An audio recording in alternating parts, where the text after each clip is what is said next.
نحمدہ ونصلی علی رسولہ الکریم۔ السلام علیکم ورحمۃ اللہ وبرکاتہ۔ سب سے پہلے کہ ہم اپنا یہ دوسرا ویلاگ جو کہ ہم نے قربانی کے مسائل کے بارے میں کرنا ہے، پچھلا ہم نے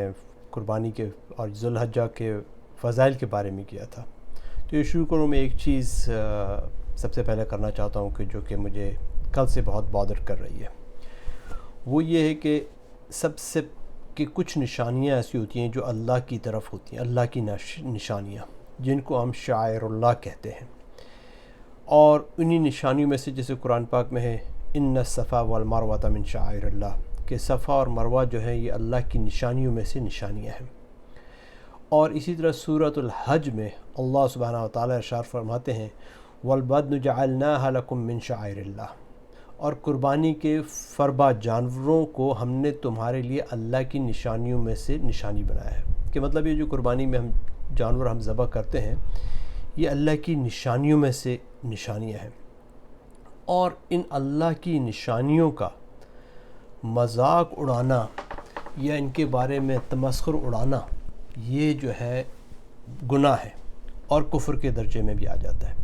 تو اللہ کی نشانیوں کا مذاق اڑانا جو ہے اس کے بارے میں ہم بہت زیادہ احتیاط کریں۔ اور یہ بات میرے ذہن میں کیوں آئی کہ مجھے واٹس ایپ پہ جس طرح آپ لوگوں کے پاس بھی میسیجز آتے ہوں گے، میرے پاس بھی میسیجز آئے، ایک صاحب نے ایک مولوی صاحب سے پوچھا کیا عورت کا قربانی کرنا جائز ہے، تو وہ یہ پوچھنا چاہ رہے تھے کہ کیا عورت قربانی کر سکتی ہے خود اپنے ہاتھ سے، تو دوسرے پھر اس کے نیچے جو ہے چین چل پڑی، تو ایک نے کہا کہ میں تو اپنی بیوی کی قربانی کر دوں گا، دوسرا کہہ رہا کہ بیوی کی کیسے کریں، پھر کچھ اور، پھر بات اسی طرح چلتی گئی، پھر ایک اور گروپ چیٹ میں آ گیا کہ گدھے کی قربانی، لاہوری تو گدھے کی قربانی کریں گے،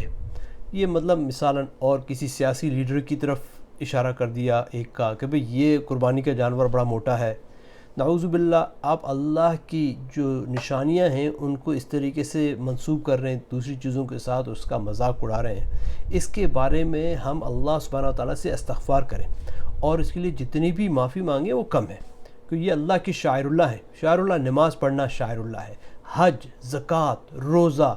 مقامات مقدسہ جس طرح صفا مروہ ہے، خانہ کعبہ مدینہ، یہ اللہ کے شاعر اللہ میں سے ہیں۔ اب ان چیزوں کا مذاق اڑانا یا اپنے مذاق میں ان کا ذکر کرنا کہ ان کی تحقیق ہو، تو یہ جو ہے نا مطلب بالکل جو ہے غلط بات ہے۔ اچھا، تو اب اس کے بعد چلیں آگے چلتے ہیں جو کہ ہمارا آج کا ٹاپک ہے۔ تو یہ چونکہ میں دل میں میرے تھا تو میں نے کہا میں اس سے آپ سے شیئر کروں۔ سب سے پہلے تو قربانی جو ہے یہ سنت ابراہیمی ہے، اور یہ اس پہ اجماع اہل سنت کا اجماع ہے کہ یہ سنت موقدہ ہے۔ حضور اقدس صلی اللہ علیہ وسلم نے اپنی زندگی میں بھی قربانیاں کی، اور اس کے بعد جب انتقال ہونے لگا تو حضرت علی کو وصیت کی کہ میری طرف سے قربانی کرنا، جس پر حضرت علی رضی اللہ عنہ جو ہے ہر سال 2 مینڈھے قربان کیا کرتے تھے، ایک حضور اقدس صلی اللہ علیہ وسلم کی طرف سے، اور یہ حکم خاص تھا، مخصوص حکم تھا، حکم عام نہیں تھا۔ اب اسی کی لوگ جو ہے وہ بناتے ہیں تعویل کہ بھئی ہم حضور پاک صلی اللہ علیہ وسلم کی طرف سے قربانی کریں گے۔ الحمدللہ کی جائے تو اچھی بات ہے، حضور پاک صلی اللہ علیہ وسلم کی طرف سے اللہ کے حضور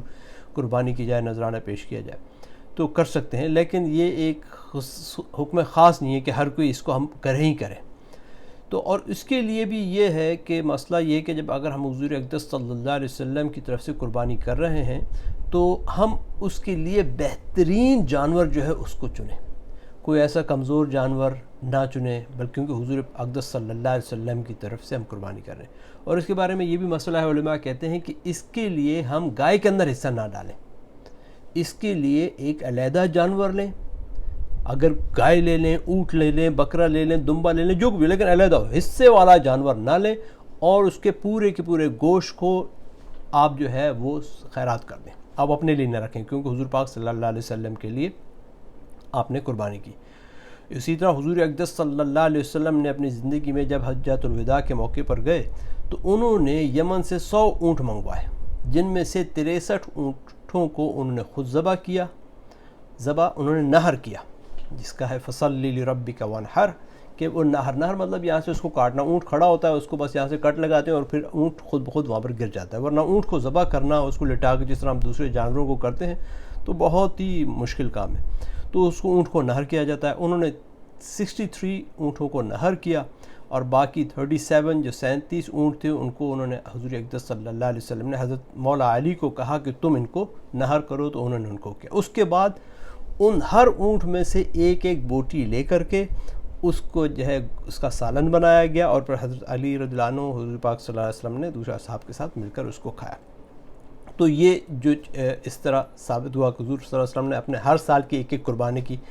اس طریقے سے 63 اونٹوں کو انہوں نے قربان کیا. اب کئی لوگ کہتے ہیں کہ عید اور قربانی جو ہے نا, عید پر قربانی کرنا یہ سنت ہے. تو یہ سنت ہے, واجب نہیں. احناف کے نزدیک, امام ابو حنیفہ کے جو ہیں ان کے نزدیک واجب ہے,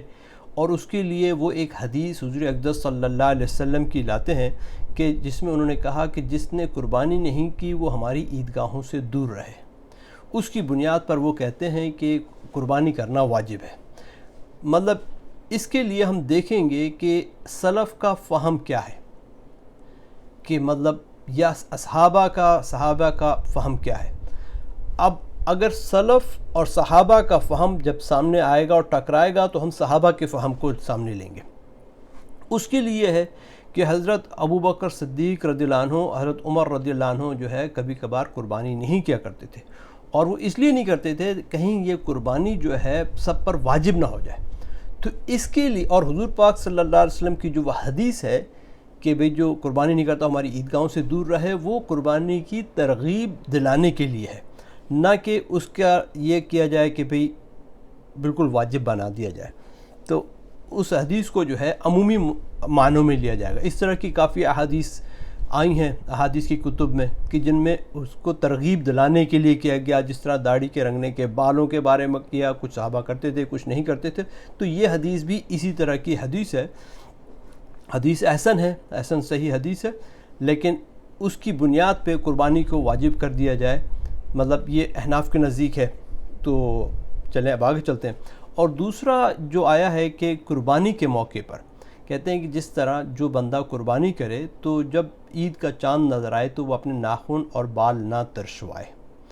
اور اس سلسلے میں یہ دونوں کے لیے ہے کہ جو لوگ حج پہ جا رہے ہیں اور وہاں پر انہوں نے قربانی کرنی ہے, اور یا لوگ جو یہاں پر اپنے مقام پر ہیں جو خود قربانی کر رہے ہیں یا کسی کو کہہ رہے ہیں کہ میری جگہ پہ آپ قربانی کر دینا, ان سب کے لیے یہ جو ہے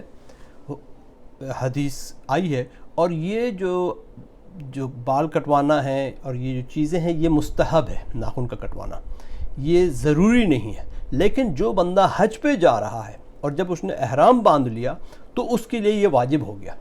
اب جب احرام کی حالت میں ہے نہ وہ اپنے ہاتھوں کے ناخن کٹوائے گا نہ بال کٹوائے گا, اور اتنا بھی آیا کہ وہ داڑھی کو زور زور سے بھی نہیں مسلے گا کہ کہیں داڑھی کے بال نہ گریں,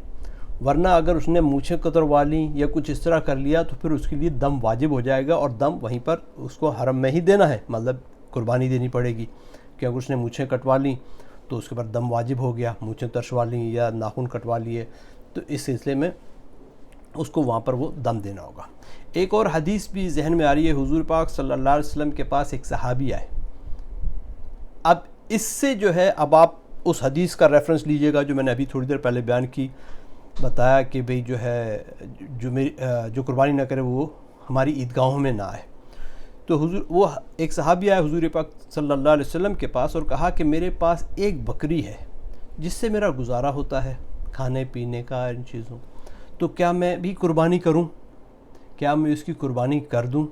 تو حضور اقدس صلی اللہ علیہ وسلم نے اس کو منع فرمایا, کہنے کہ وہ تمہارا ذریعہ معاش ہے اور اس پہ تم قربانی اس کی نہ کرو. ہاں تم یہ کرو, انہوں نے اس کو کہا کہ اپنے ناخن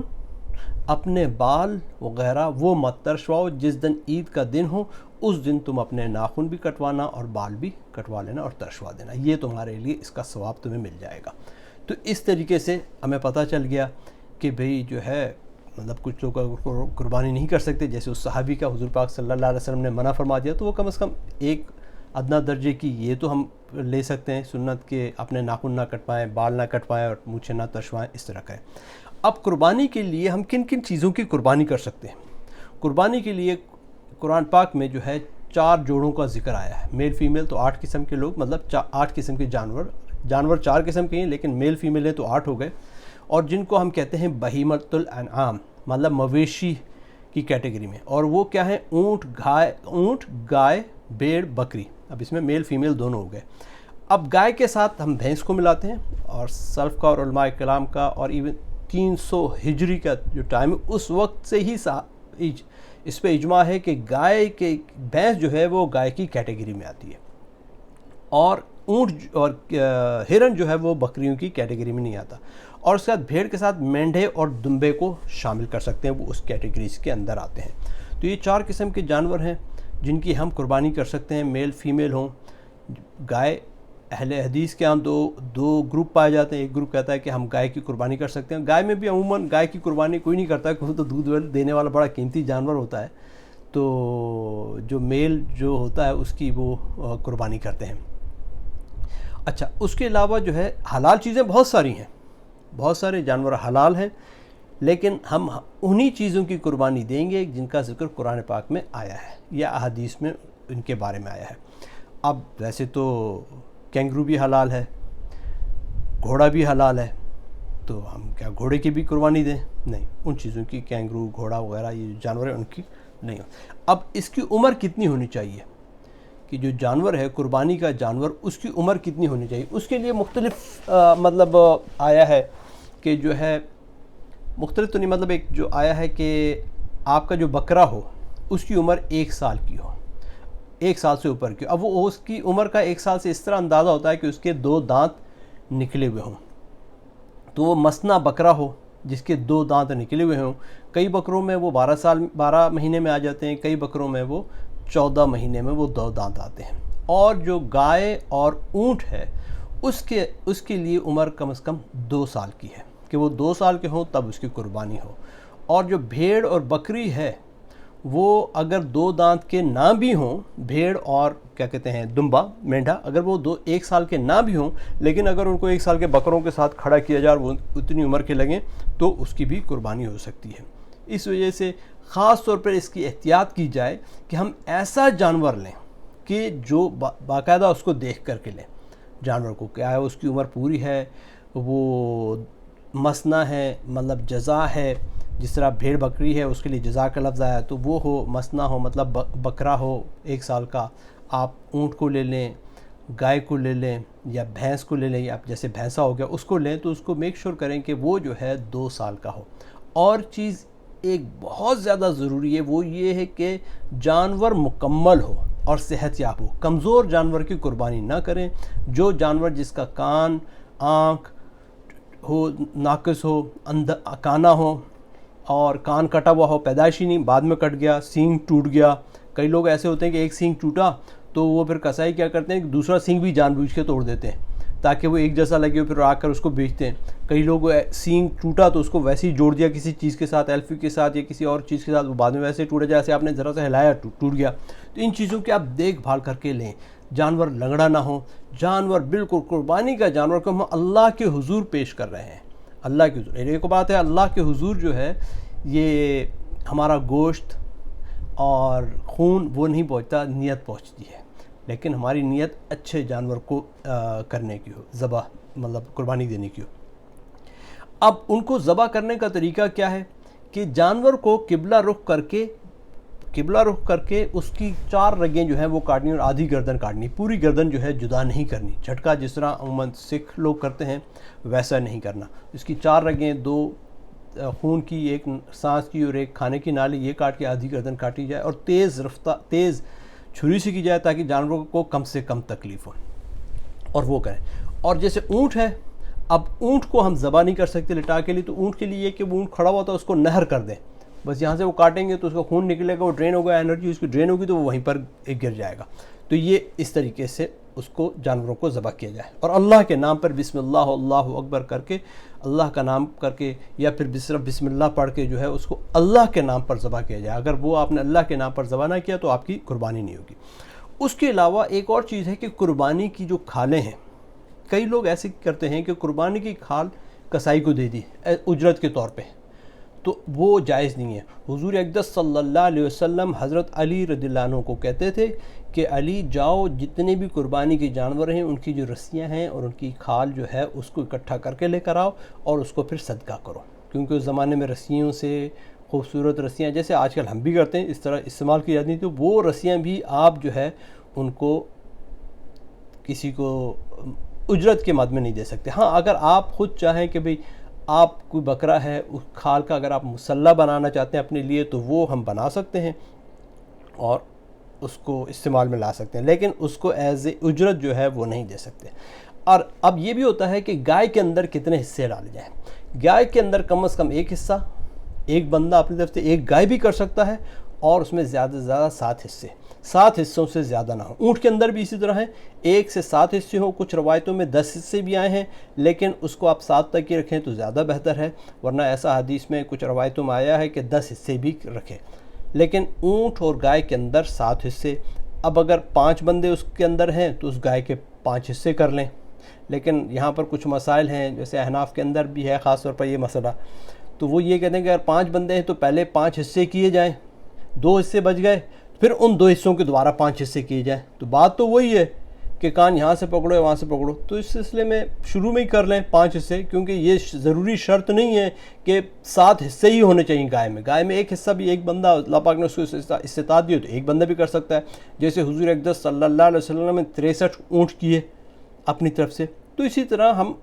یہ کم از کم ایک زیادہ سے زیادہ 7 حصے گائے اور